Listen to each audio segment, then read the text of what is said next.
नमस्कार छात्र। आज हम इस कक्षा के भीतर सेकंड पीयू का लेसन नंबर 4 प्रथम सोपान गद्य भाग के अतिरिक्त एक कहानी यह भी इस पाठ की हम जानकारी प्राप्त करेंगे छात्र।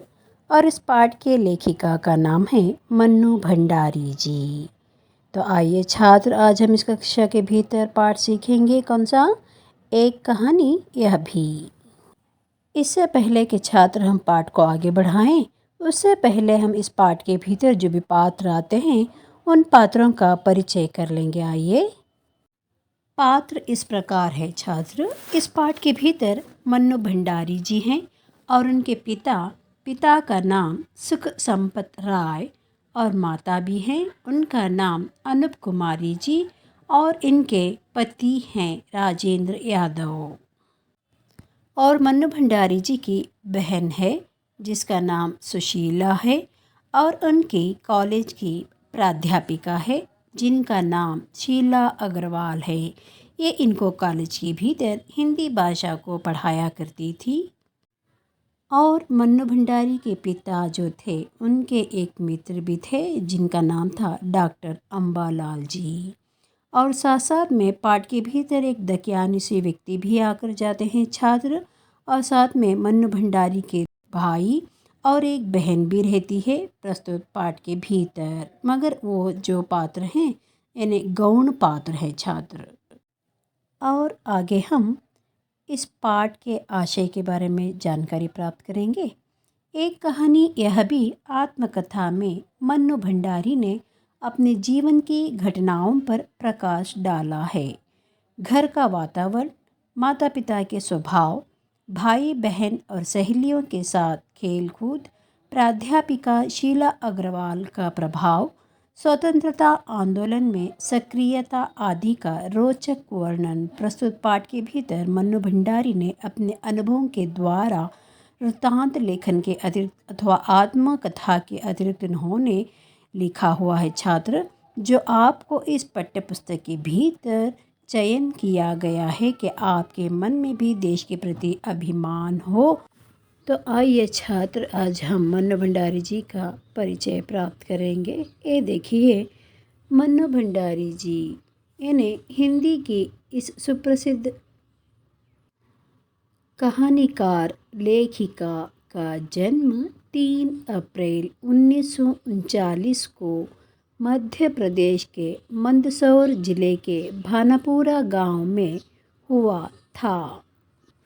मन्नू भंडारी जी की कृतियाँ इस प्रकार हैं छात्र। कहानी संग्रह एक प्लेट सैलाब, मैं हार गई, 3 निगाहों की एक तस्वीर, यही सच है, त्रिशंकु, श्रेष्ठ कहानियाँ, आंखों देखा झूठा, नायक खलनायक विदूषक। उपन्यास इस प्रकार हैं छात्र। आपका बंटे, महाभोज, स्वामी, 1 इंच मुस्कान और कलवा, एक कहानी यह भी, पटकथाएँ, रजनी, निर्मला, स्वामी, दर्पण आदि है छात्र। इस प्रकार हमने कृतियांक तो देख लिया और पाठ को हम आगे बढ़ाएंगे छात्र। आइए, पाठ के आरंभ में लेखिका जो है अपने बचपन के बारे में बताती है और साथ साथ में अपना परिवार के बारे में परिचय करा कर देती हैं, जैसे कि अपने माता और पिता के व्यक्तित्व के बारे में छात्र। पाठ के आरंभ में लेखिका बताती है कि मेरा जन्म मध्य प्रदेश के भानापुर गांव के भीतर हुआ था, मगर अब हम अजमेर के भीतर ब्रह्मपुरी नगर में 2 मंजिले के मकान के भीतर हम वास कर रहे हैं। यहाँ पे 2 मंजिलों का घर है, जो ऊपर के मंजिल में पिताजी रहा करते थे और साथ साथ में नीचे वाले मंजिल के भीतर हम यानी मैं और मेरी माँ और मेरे भाई बहन रहा करते थे। मेरे पिताजी जो घर के ऊपर वाले मंजिल में रहा करते थे, वहाँ पे उनका ही एक साम्राज्य की तरह बसा हुआ था, जहाँ पे कमरे के भीतर पुस्तकें और ख़बरें जो थी अथवा समाचार पत्रिकाएं जो थी बिखरे हुए पड़े थे। साथ साथ में कभी कभार हम देखते पिताजी को तो वहाँ पे चाय पीते हुए अखबारों को पढ़ते हुए दिख पड़ते या अपने छात्रों को पढ़ाते हुए दिख पाते। और वे छात्रों को ऐसे ही घर में 8 से 10 छात्रों को मुफ्त में पढ़ाया करते थे, अर्थात ट्यूशन भी दिया करते थे या उन्हें कुछ डिक्टेट किया करते थे। ऐसे हमें ऊपर वाले मंजिल में पिताजी देख पड़ते थे। और मन्नू भंडारी जी अपने पिता के व्यक्तित्व का परिचय देते हैं कि उनके पिता जो हैं संवेदनशील और करुणामयी सहृदयी व्यक्ति थे। साथ साथ में ये राजकीय कार्यकर्ता के रूप में भी काम किया करते थे और वे ये हर समय यानी शक्की के भाव से यानी शक के नज़र से हर व्यक्ति को देखा करते थे। कारण ये था कि ये जब अपने गांव में रहा करते थे तो उस समय में इनके ही रिश्तेदार थे जो इनको एक बार उनसे विश्वासघात हो गया अथवा ये धोखा खाने के बाद जो भी व्यक्ति इनके सामने आता तो ये सारों को यानी शक की नज़र से देखा करते थे। कभी कभार परिवार के सदस्य यानी मन्नू भंडारी भी अपने पिताजी के शक के चपेट में आ जाया करती थी। तो यहाँ तक कि अपने पिता के बारे में बताती है, साथ साथ में ये भी सोचती है कि पिता के कहीं गुण मेरे में भी ना आ जाए, ऐसा कुछ है क्या, ऐसा ये अपने आप ही सोचा करती थी। और आगे के भाग में अपनी माता का परिचय देती हैं। माता जो थी धरती माता की तरह संवेदनशील और सहनशीलता वाली महिला थी मेरी माँ। कभी कभार पिताजी के बहुत सारे डांट फटकार भी सह लेती मगर उफ ना करती थी। मेरी माँ का तो एक ही कार्य था कि बच्चे और पति की आकांक्षाओं को पूर्ण करना। बच्चों की ज़िद जो है वो अच्छी हो या भली हो या बुरी हो उसको पूरा करना माँ का कर्तव्य था और माँ अपने कर्तव्य को पूरे यानी ईमानदारी से निभाती थी। मगर यहाँ पे मन्नू भंडारी जी अपनी माता के प्रति ऐसा कहती हैं कि मेरी माँ जो है व्यक्तित्व विहीन महिला है, क्योंकि वो कभी ना अपने बारे में ना सोची, ना कुछ बात की, ना कुछ किसी से भी कुछ ना मांगी और पिताजी के डांट फटकार को भी सह लेती मगर उफ ना करती थी मेरी माँ। तो इसलिए यहाँ पे माता के पास सारा ज़्यादा से ज़्यादा समय मन्नू भंडारी का इन्हें व्यतीत तो होता था मगर कोई भी माता का व्यक्तित्व का जो गुण है मन्नू भंडारी को इन्हें प्रभावित ना कर सका। आगे के भाग में अपनी बहन सुशीला का परिचय देते हैं।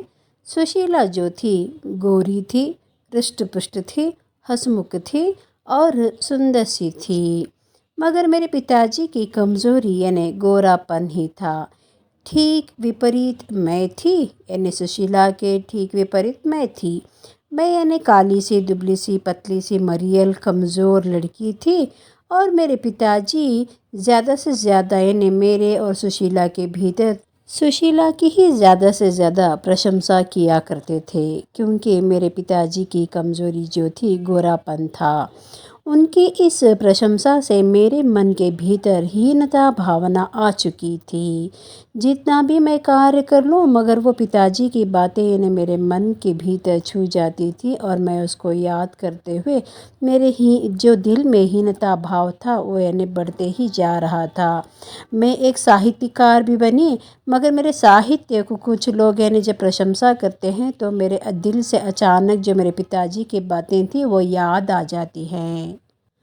मन्नू भंडारी बचपन के भीतर यानी आंगन में ही खेलना उनके लिए सीमित था। इन्हें घर के आंगन से बाहर जाकर ये खेल नहीं सकती थी। उस समय में घर से बाहर जाने के लिए रोकथाम लगी थी, तो ये जब भी घर के बाहर खेला करती थी जैसे कि गिल्ली डंडा भाइयों के साथ और पतंग उड़ाना और लंगड़ी टांग और सतैलिया और इस तरह के जो खेल थे मन्नू भंडारी अपने भाई और बहनों और पड़ोसी सहेलियों के साथ खेला करती थी। मगर घर से अन्य घर को गांव के भीतर जा सकती थी, मगर जैसे हम एक घर से यानी पड़ोसी के घर में जाते थे जैसे मानो कोई हमारे वो रिश्तेदार हों, ऐसा उनके घर में जाया करते थे, खेला भी करते थे, ऐसा मन्नू भंडारी कहती जाती है।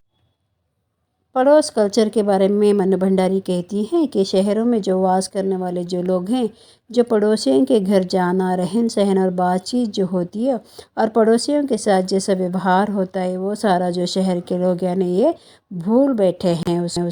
मन्नू भंडारी को बचपन से ही साहित्य के प्रति अपार रुचि होने के कारण वो अनेक लेखकों के अनेक कृतियों को पढ़ा भी करती थी, उस पर चर्चा भी किया करती थी। और जब एक कॉलेज के भीतर दाखिला ले ली, तब इनकी जो अध्यापिका थी, हिंदी भाषा की प्राध्यापिका शीला अग्रवाल जी, तो इनको पता चला कि मन्नू भंडारी जी को साहित्य के प्रति रुचि है, तो उन्होंने अन्य हिंदी भाषा के साहित्य के लेखकों के कुछ अन्य कृतियाँ लेकर आती हैं, साथ में उनको पढ़ने के लिए प्रेरित भी करती हैं। और मन्नू भंडारी उनके मार्गदर्शन से लेखिका ने बहुत कुछ सोचा देश के लिए और कृतियों की अतिरिक्त चर्चा भी करती थी। लेखिका के जो पिताजी थे, मन्नू भंडारी जी के पिता, यानी वे रसोई घर को भटियार खाना कहते थे, तो मन्नू को वहाँ पे जाने के लिए मनाही रखी थी, क्योंकि उनके हिसाब से वहाँ रहना अपनी क्षमता और प्रतिभा को भट्टी में झोंकना था। पिताजी ये चाहते थे कि मन्नू को भी वर्तमान देश की स्थिति गति कैसी है उसकी जानकारी प्राप्त कर ले। इसलिए जब भी यानी घर के भीतर यानी राजकीय नेताओं की यानी कार्यकर्ताओं की सभा चलती, उस सभा के भीतर चाय या नाश्ता ये लेकर जाती मन्नू भंडारी, तो उनको वहीं पे बिठा लिया करते थे पिताजी।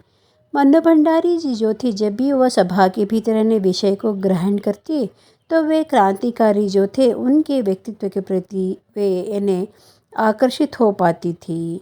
आकर्षित होने के बाद उनके मन में भी देश के प्रति यानी राष्ट्राभिमान अथवा देशाभिमान, देशभक्ति यानी जागृत हो जाती है। और साथ में उनकी हिंदी प्राध्यापिका शीला अग्रवाल जी भी उनको प्रेरित किया करती थी देश के लिए कुछ करने का।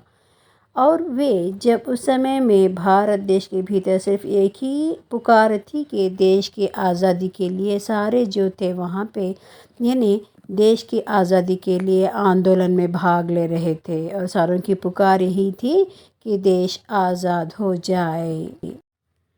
तब मन्नू भंडारी भी इस देश के स्वतंत्रता आंदोलन में कूद पड़ी। अपनी कक्षा के सहपाठी जो थे, लड़कियां और साथ साथ में लड़के, ये सारे मिलके इन्हें देश के स्वतंत्रता आंदोलन में सारे मिलके भाग लेते हैं। और मन्नू भंडारी जी जो थी, एक दिन ऐसा भी हुआ कि वो शहर के चौराहे पे खड़े हुए देश के प्रति लोगों के मन में जागृति उत्पन्न करने का प्रयास कर रही थी भाषण देते हुए।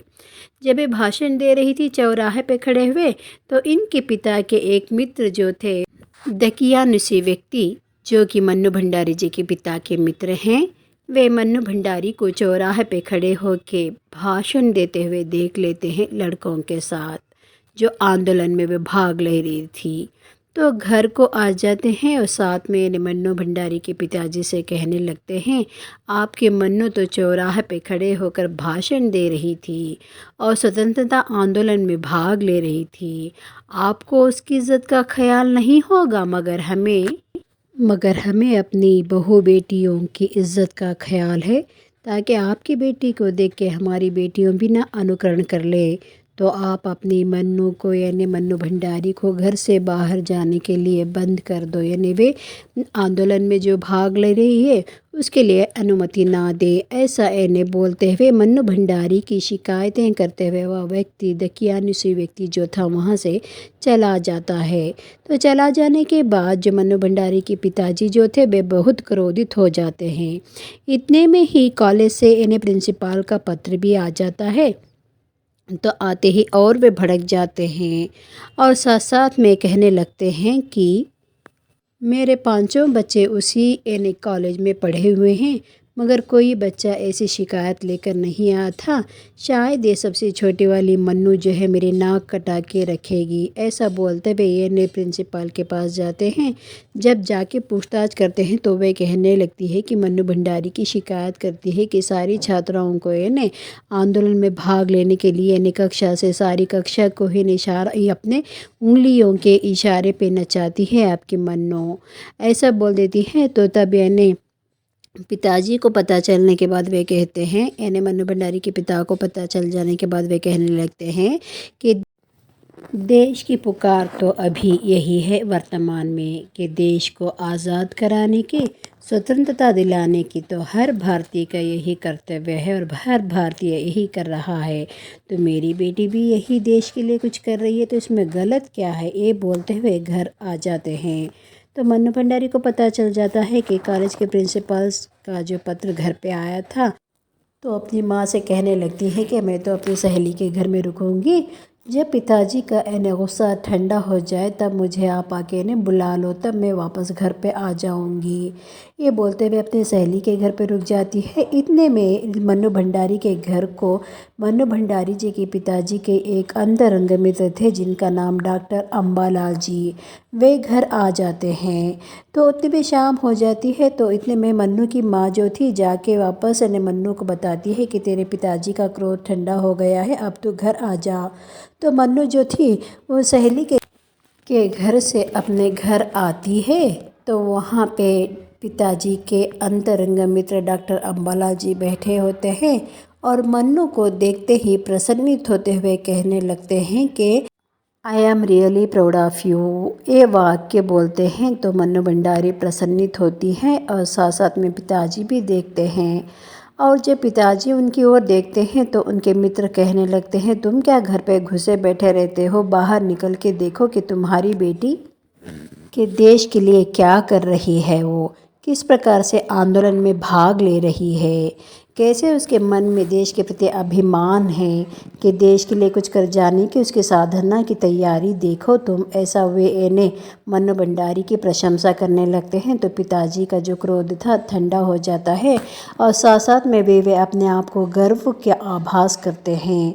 जब वे अम्बालाल जी से वे बातें सुनते हैं, मन्नू भंडारी की प्रशंसा सुनते ही वे इन्हें प्रसन्नित हो जाते हैं। और उतने में ही मन्नू भंडारी जब इन्हें आंदोलन में भाग ली हुई थी, तो इसके लिए इन्हें कॉलेज से उनको छात्रों को इन्हें निकाल दिया जाता है।